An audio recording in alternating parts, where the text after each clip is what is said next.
Hi hello அனைவருக்கும் வணக்கம். நான் உங்கள் ராமச்சந்திரன். இது உங்கள் ராம்சன் அகாடமி. நண்பர்களே, நம்ம பாருங்க, சைக்காலஜி தான் நம்ம பார்த்துட்டு இருக்கோம். அதில் நம்ம இன்டெலிஜென்ஸ் மற்றும் கிரியேட்டிவிட்டி, அதாவது நுண்ணறிவு மற்றும் ஆக்கத்திறன் தான் பார்த்துட்டு இருக்கோம். கிட்டத்தட்ட இந்த டாப்பிக்கும் முடிய போகுதுங்க. ஓகேங்களா? ஸோ ஏற்கனவே நம்ம 4th யூனிட்டுக்கான அந்த பிடிஎஃப் உங்களுக்கு தராமல் இருக்குது. இன்னைக்கு அது உங்களான பிடிஎஃப் உங்களுக்கு நான் கொடுத்துருவேன். இந்த வீடியோவும் இந்த யூனிட் இந்த வீடியோவோட முடியறதுனால இதுக்கான பிடிஎஃப் உங்களுக்கு கிடைச்சிடும். ஓகேங்களா? சரிங்க. இப்போ நம்ம வீடியோக்குள்ள போகலாம். இதில் நம்ம ஒரு 15 கேள்விகள் பார்க்க போறோம். ஏன்னா லாஸ்ட் எண்டிங் இருக்கிறதுனால நம்ம இன்னொரு வீடியோ கொண்டு போகாது, இதிலே முடிக்கணுன்றதுனால 15 கேள்விகளை எடுத்திருக்கேன். நம்ம பார்த்தலாம். அதுக்கு முன்னாடி நம்ம லாஸ்ட் வீடியோ ஒரு கொஸ்டின் கொடுத்துருந்தோம், அதுக்கான ஆன்சர் பார்த்துட்டு வந்துடலாம். இது ஆல்ரெடி எக்ஸாம்ல கேட்கப்பட்ட கேள்விங்க. Very very important. ஆல்ரெடி எக்ஸாம்ல கேட்டிருக்காங்க.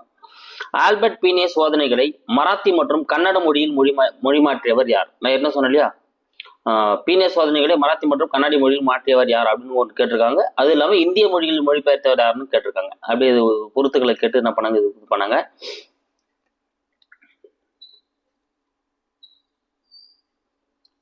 சூப்பர். இதுக்கான ஆன்சர் என்ன அப்படின்னு பாத்தீங்கன்னா பாட்டியா. யாருங்க? சாரிங்க, விவி கமல். ஏதா இதுக்கான ஆன்சர். விவி கமல் அப்படின்றவர் தான் என்ன பண்ணியிருப்பாருன்னா, இந்த ஆல்பர்ட் பீனேவோட சோதனைகளை என்ன பண்ணியிருப்பாருங்க, கன்னடம் மற்றும் மராத்தி மொழிகளில் மொழிபெயர்த்திருப்பாரு. விவி கமல் தான் இதுக்கான ஆன்சர். ஓகேங்களா? ஸோ ஏன்னா பாட்டியா அப்படின்றவர் வரமாட்டாரு. பாட்டியா அப்படின்றவர் பார்த்தீங்கன்னா இதில் வரமாட்டாரு. ஓகேங்களா? அவர் இந்தியாவிலே உருவாக்கப்பட்ட அதிகமாக பயன்படுத்தக்கூடிய செயற் சோதனைகள்னா பாட்டியா வருவார். ஆல்பர்ட் பீனேவோட சோதனைகளை மராத்தி மற்றும் கன்னட மொழியில் மொழிபெயர்த்தவர்னா விவி கமல். ஓகேங்களா? அப்போ ஏதா அதுக்கான ஆன்சர். ஓகே, இப்போ நம்ம இந்த வீடியோக்கான 10 கொஸ்டின்ஸ் பார்க்கலாம். அதுவும் நம்ம சேனலுக்கான புதுசாக வரீங்கன்னா நம்ம சேனலை சப்ஸ்கிரைப் பண்ணிங்க, கூட பக்கத்தில் இருக்கிற பெல் பட்டனை கிளிக் பண்ணி நோட்டிஃபிகேஷன்ல ஆல் அப்படின்றதையும் கொடுத்துக்கோங்க. அப்பதான் நம்ம போகிற வீடியோஸ் எல்லாமே உங்களுக்கு உடனடியாக வந்துட்டு இருக்கும். ஃபர்ஸ்ட் கொஸ்டின் பார்க்கலாம் பாருங்க. பகுத்தறிவு சிந்தனையாளர்கள் மூளையின் டேஷ் பகுதி ஆதிக்கம் பெற்றவர்களாக கருதப்படுவோம். ஒருத்தர் பகுத்தறிவு சிந்தனை அதிகமா இருக்கு அப்படின்னா, ஓகேங்களா, அவருக்கு மூளையோட எந்த பகுதியில் அவருக்கு ஆதிக்கம் அதிகமா இருக்கும் அப்படின்றதான் உங்களுக்கான கேள்வி. இதுக்கான ஆன்சர் என்ன அப்படின்னு பார்த்தீங்கன்னா இடது பகுதி. பி தாங்க இதுக்கான ஆன்சர். ஸோ மூளையோட அந்த இடது அரைக்கோளமானது அதிகமா ஆதிக்கம் செலுத்தும். அவங்க எல்லாமே பகுத்தறிவு உடையவர்களா சிந்தனையாளர்களா இருப்பாங்க. ஓகேங்களா? இதே வலது அரைக்கோளம் ஆதிக்கம் செலுத்தினா ஒரு படைப்பாற்றலாவோ ஒரு குறிப்பிட்ட கலைத்துறையிலே சிறந்த விளங்குறவர்களா இருப்பாங்க. ஓகேங்களா? அப்ப பீதா இதுக்கான ஆன்சர். ரெண்டாவது கொஸ்டின். ஆக்கத்திறனுக்கு அடிப்படையாக அமைவது எது? ஆக்கத்திறனுக்கு அடிப்படையாக அமைவது எது? சூப்பர். எதுங்க? விரி சிந்தனை. பி தாங்க இதுக்கான ஆன்சர். சோ ஆக்க சிந்தனைக்கு அடிப்படையாக அமையக்கூடியதுன்னா விரி சிந்தனை. ஓகேங்களா? சோ அப்ப அந்த விரி சிந்தனை மூலமா தான் என்ன பண்ண முடியும், நிறைய விஷயங்களை புதிய மார்க்கமா அவங்க சிந்திக்க முடியும். அப்போ ஆக்க சிந்தனைக்கு அடிப்படையாக அமையக்கூடியது டைவர்ஜென்ட் திங்கிங் சொல்லக்கூடிய அந்த விரி சிந்தனை. அடுத்து மின்னசோட்டா சோதனை எதனுடன் தொடர்புடையது? மின்னசோட்டா சோதனை அப்படின்னு சொல்லுவாங்க. Minnesota testers of creative thinking அப்படின்றதான் இதனோட பேரு. ஸோ மின்னசோட்டா படைப்பாற்றல் சோதனை அப்படின்னு முழுசா சொல்லுவாங்க. அப்போ ஆக்க சிந்தனையுடன் தொடர்புடையதா மின்னசோட்டா. ஓகேங்களா? ஸோ வெளிநாடுகள்ல மின்னசோட்டா சோதனைகள் அதிகமா பயன்படுத்தப்படக்கூடியதா இருக்கும். இது அந்த அவங்களோட கிரியேட்டிவிட்டி திங்கிங் எப்படி இருக்குன்னு கண்டுபிடிக்கிறதுக்கான ஒரு சோதனை. மின்னசோட்டா சோதனை ஆக்கத்திறனுடன் தொடர்புடையது. அடுத்து 4th கொஸ்டின். டாரன்ஸ் படைப்பாற்றல் சோதனை. டாரன்ஸ் படைப்பாற்றல் சோதனை எத்தனை மொழி சோதனைகளை கொண்டது? ஓகேங்களா? மொத்தம் டாரன்ஸ் படைப்பாற்றல் சோதனை பார்த்தீங்கன்னா 10 இருக்குங்க. அதுல மொழி சோதனைகள் பார்த்தீங்கன்னா 7 இருக்கும். ஓகேங்களா? படச்சோதனைகள் பார்த்தீங்கன்னா 3 இருக்கும். அப்போ படச்சோதனைகள் 3, மொழி சோதனைகள் 7. ஓகேங்களா? 7 மொழி சோதனைகளையும் 3 படச்சோதனைகளையும் கொண்டதான் டாரன்ஸ் படைப்பாற்றல் சோதனை. அடுத்த 5வது கேள்வி.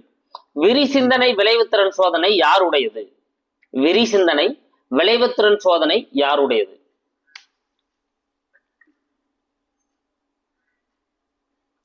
டைவர்ஜென்ட் ப்ரொடக்ஷன்ஸ் அபிலிட்டி டெஸ்ட் அப்படின்னு சொல்லுவாங்க. ஓகேங்களா? ஸோ யாருடையதுன்னா ஷர்மா அவர்களுடையதுதான் பார்த்தீங்கன்னா அந்த விரி சிந்தனை விளைவுத்திறன் சோதனை. ஸோ விரி சிந்தனை விளைவுத்திறன் சோதனை யாரு கண்டுபிடிச்சிருப்பாருன்னா ஷர்மா அவர்கள் தான் கண்டுபிடிச்சிருப்பாங்க. அடுத்து பேக்கர் மேதி படைப்பாற்றல் சோதனை. ஸோ பேக்கர் மேதி படைப்பாற்றல் சோதனை பேக்கர் மேதி அப்படின்றவர் இப்போ வெளியிட்டிருப்பாரு ஹிந்தி மற்றும் ஆங்கிலத்துல. இது ரொம்ப முக்கியம், இதனால ஞாபகம் வச்சுக்கோங்க. ஹிந்தி மற்றும் ஆங்கிலத்துல இந்த படைப்பாற்றல் சோதனை அவர் வெளியிட்டிருப்பாரு. இந்த படைப்பாற்றல் சோதனையில ரெண்டு வகையா பிரிச்சிருப்பாங்க. சொற்சோதனை, சொல்சாரா சோதனைன்னு பிரிச்சிருப்பாங்க. அப்ப அந்த சொல் சோதனை வந்து பாத்தீங்கன்னா ஒரு 4 வகையா பிரிச்சிருப்பாங்க.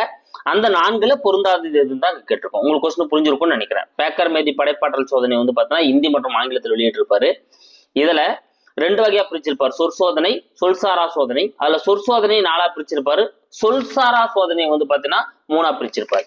இங்க குறிப்பிட்டதுல சொற்சோதனையுடன் தொடர்பற்றது எதுன்னு தான் நம்ம கேட்டிருக்கோம். சோ விளைவு சோதனை, ஆமாங்க, கான்சிக்வன்ஸ் டெஸ்ட் அப்படின்னு சொல்லுவாங்க. ஒரு 12 மினிட்ஸ் வந்து இது நடக்கக்கூடியதா வந்து இருக்கும். ஸோ ஒரு குறிப்பிட்ட சூழ்நிலையை சொல்லி அதனோட விளைவுகளை இப்போ நீ உனக்கு பறக்கக்கூடிய சக்தி கிடைச்சா என்ன பண்ணுவ அப்படின்னு சொல்லி ஒரு கேள்வியை கேட்டு அவன் என்ன விளைவுகளை சொல்றான்னு சிந்திக்கக்கூடியதா வந்து இருக்கும். அடுத்து இயல்பிற்கு அப்பாற்பட்ட பண்புகளை கூறுதல், இதுவும் வந்து பார்த்தோன்னா அன்யூசல் டெஸ்ட் அப்படின்னு சொல்லுவாங்க. ஒரு மரப்பூச்சியோ ஒரு ஏதோ ஒரு கீழே கிடக்கிற பொருளை சொல்லிட்டு இதனோட பயன்களை பத்தி நீ சொல்லுப்பா அப்படின்னு சொல்லிட்டு நான் பண்றது அவனை வந்து சொல்ல வைக்கிறது. அடுத்து புதிய தொடர்பு சோதனை, இதுவும் சொற்சோதனையில வரக்கூடியதா வந்து இருக்கும். ஓகேங்களா? சோ 2 வித்தியாசமான பொருட்களை சொல்லிட்டு அது ரெண்டுத்துக்கிட்டான ஒரு தொடர்பு சொல்லுப்பா, மரம் ஏனிப்பா, இது ரெண்டுத்துக்கிட்டான தொடர்பு என்னன்னு சொல்லுப்பா அப்படின்னு சொல்லி அவனை சொல்ல வைக்கிறது. இது வந்து பார்த்தீங்கன்னா புதிய தொடர்பு சோதனை, இதுவும் சொற்சோதனையில தான் வரும். ஆனா படம் நிர்மாணித்தல் சோதனை வந்து இதுல வராது. ஏன்னா இது சொல்சாரா சோதனையில வரக்கூடியது. உற்பத்தியாக்கல் சோதனைன்னு வந்திருக்கணும், அதுதான் வந்து சொற்சோதனை. அப்ப டி தான் இதுக்கான ஆன்சர். அப்ப பேக்கர் மாதிரி படைப்பாற்றல் சோதனை 2 வகையா இருக்கு. சொற்சோதனை, சொல்சாரா சோதனை. சொற்சோதனை 4 வகைப்படும், சொல்சாரா சோதனை 3 வகைப்படும். அடுத்து 7வது கொஸ்டின். குழந்தைகளின் ஆக்கத்திறன் வளர்ச்சிக்கான வழிமுறைகளை கூறியவர் யார்? குழந்தைகளின் ஆக்கத்திறன் வளர்ச்சிக்கான வழிமுறைகளை குறிப்பிட்டவர் யார்? சூப்பங்க. இந்த மாதிரி ஆக்கத்திறனை வந்து நீங்க பயன்படுத்துறீங்க அப்படின்னா உங்களுக்கு வந்து வளர்ச்சிகள் வந்து வழி கிடைக்கும் அப்படின்னு சொல்லிட்டு அந்த ஆக்கத்திறனை மேம்படுத்துறதுக்கான அந்த வழிமுறைகளை கூறியவர் யார் அப்படின்னு பார்த்தோன்னா சி தான் இதுக்கான ஆன்சர்.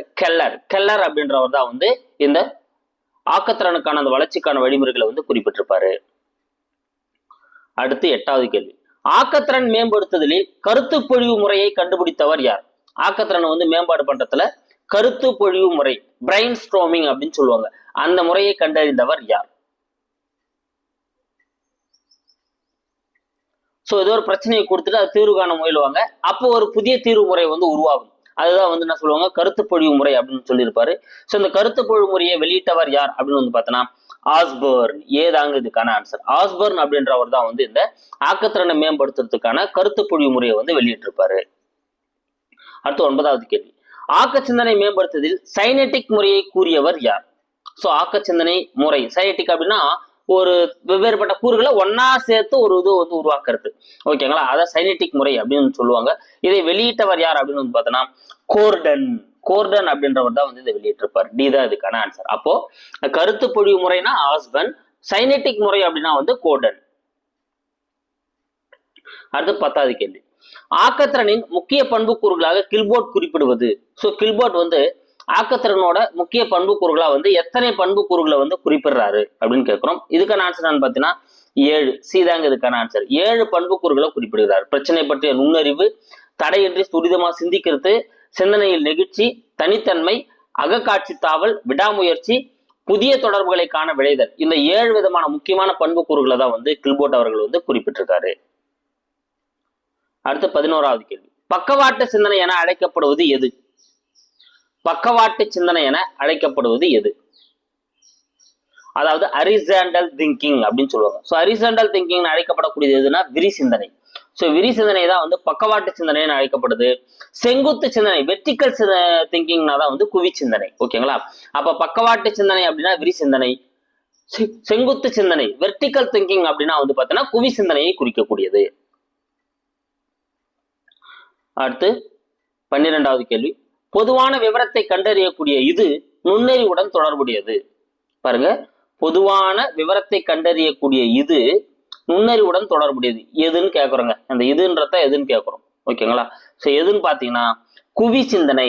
ஏன்னா நுண்ணறிவுக்கு அடிப்படையானது குவி சிந்தனை, ஆக்கத்திறனுக்கு அடிப்படையானது விரிச்சிந்தனை. நம்ம செகண்ட் கொஸ்டினே பார்த்தோம், உங்களுக்கு ஞாபகம் இருக்கும்னு நினைக்கிறேன். ஆக்கத்திறனுக்கு அடிப்படையாக அமையக்கூடியது விரிச்சிந்தனை, செகண்ட் கொஸ்டின் பார்த்தோம் இல்லைங்களா?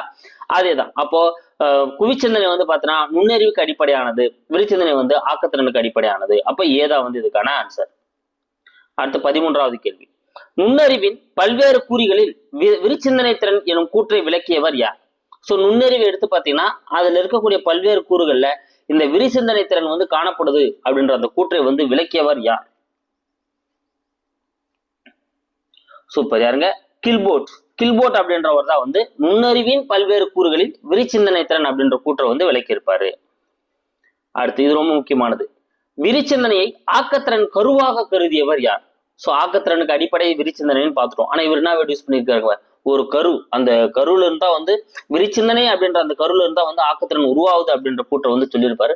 அப்ப விரிச்சிந்தனையை ஆக்கத்திறனின் கருவாக குறிப்பிட்டவர் யார் அப்படின்னு பார்த்தோன்னா சி தான் இதுக்கான ஆன்சர். கில்போர்ட். கில்போர்ட் அவர்கள் தான் வந்து குறிப்பிட்டிருக்காரு. அடுத்து 15வது கேள்வி. திறந்த மனத்துடன் சிந்தித்தல் ஆக்கத்திறனுக்கு ஆதாரம் என குறிப்பிட்டவர் யார்? ஒரு திறந்த மனதோட வந்து சிந்திக்கக்கூடிய ஒரு பண்பு வந்து பார்த்தீங்கன்னா ஒரு ஆக்கத்திறனுக்கு ஆதாரமாக இருக்கும் அப்படின்னு சொல்லிட்டு சொல்றாருங்க. அதாவது ஓப்பனா வந்து சிறந்து மனசை வந்து ஃபுல்லா ஓப்பன் பண்ணி அது மூலமா சிந்திச்சு ஒரு பிரச்சனைக்கு தீர்வு காணணும். அது சிந்திக்கிறதா வந்து ஓப்பனா சிந்திக்கிறதா வந்து ஆக்கத்திறனுக்கு ஆதாரம் அப்படின்னு சொல்லிட்டு குறிப்பிட்டவர் யாருன்னா கார்ல் ரோஜர்ஸ். பி தாங்க இதுக்கான ஆன்சர். கார்ல் ரோஜர்ஸ் தான் வந்து திறந்த மனத்தோட என்ன பண்ணுவாரு? ரோஜா வச்சு மனசை திறக்கணும் அப்படின்னு ஒரு பாயிண்ட்டை நான் வச்சுக்கோங்க. ஓகேங்களா? ஸோ இதோட இந்த டாபிக் வந்து முடியுதுங்க. இந்த 15 கொஸ்டின்ஸை வேகமாக உங்களுக்கு ஒரு ரிவிஷன் கொடுத்துட்றேன். பகுத்தறிவு சிந்தனையோட மூளையோட இடது பகுதி தான் வந்து அதிக ஆதிக்கம் செலுத்தும். ஆக்கத்திறனுக்கு அடிப்படையாக அமைவது விரி சிந்தனை. மினசோட்டானோ வந்து ஆக்கச்சிந்தனையுடன் தொடர்புடையது. டாரன்ஸ் படைப்பாற்றல் சோதனையில 7 மொழி சோதனைகளும் 3 படச்சோதனைகளும் காணப்படுது. விரிச்சிந்தனை விளைவுத்திறன் சோதனை யாருடையது அப்படின்னா ஷர்மா உடையது. பேக்கர் மேதி படைப்பாற்றல் சோதனையில 4 விதமான சொற்சோதனைகள் இருக்கு. அதுல இது டி வந்து வராது. குழந்தைகளின் ஆக்கத்திறன் வளர்ச்சிக்கான வழிமுறைகளை கூறியவர் வந்து கெல்லர். ஆக்கத்திறன் மேம்படுத்துதல கருத்து பொழிவு முறையை வந்து அறிமுகப்படுத்தியவர், பிரெயின் ஸ்ட்ரோமிங் முறையை அறிமுகப்படுத்தியவர் வந்து பார்த்தீங்கன்னா ஆஸ்பர்ன். சைனெட்டிக் முறையை வந்து அறிமுகப்படுத்தியவர் வந்து பார்த்தீங்கன்னா கோடன். கில்போர்ட் வந்து ஆக்கத்திறனோட பண்புகளா 7 பண்புகள் வந்து குறிப்பிடுறாரு. பக்கவாட்டு சிந்தனை அப்படின்னா வந்து விரி சிந்தனை, செங்குத்து சிந்தனை அப்படின்னா குவிச்சிந்தனை. பொதுவான விவரத்தை கண்டறியக்கூடிய இது அதாவது குவிச்சிந்தனையானது நுண்ணறிவுடன் தொடர்புடையது. நுண்ணறிவின் பல்வேறு கூறுகளில் விரிச்சிந்தனை திறன் அப்படின்ற கூற்றை விளக்கியவர் யாருன்னு பார்த்தீங்கன்னா கில்போர்ட். விரிச்சிந்தனை தான் வந்து ஆக்கத்திறனோட கருவாக அமையக்கூடியதுன்னு சொன்னவரும் கில்போர்ட். திறந்த மனத்துடன் சிந்தித்தல் ஆக்கத்திறனுக்கு ஆதாரம் அப்படின்னு சொன்னவர் வந்து கார்ல் ரோஜர்ஸ். ஓகேங்களா? இது நம்ம பார்த்தோம். ஆல்பர்ட் பீனஸ் சோதனையிலே மராத்தி மற்றும் கன்னட மொழியில் மொழிபெயர்த்தவர் வி கமல். ஸோ கண்டிப்பா இந்த வீடியோ உங்களுக்கு வந்து பயனுள்ளதாக இருந்திருக்கும். இதே போல அடுத்த யூனிட் அடுத்த டாபிக் நம்ம வந்து ஸ்டார்ட் பண்ணி போவோம். இதுக்கான பிடிஎஃப் உங்களுக்கு கூடிய சீக்கிரம் வந்து கிடைச்சிடும். ஓகேங்களா? So thank you guys. அடுத்த வீடியோ வந்து அவங்க சந்திக்கிறேன். யாரெல்லாம் வந்து 4th யூனிட்டுக்கான பிடிஎஃப் வந்து வெயிட் பண்ணிட்டு இருக்கிறத கமெண்ட்ல சொல்லுங்க. இன்னைக்குள்ள நான் உங்களுக்கு அதை கன்வெர்ட் பண்ணி கொடுத்துறேன். Thank you guys.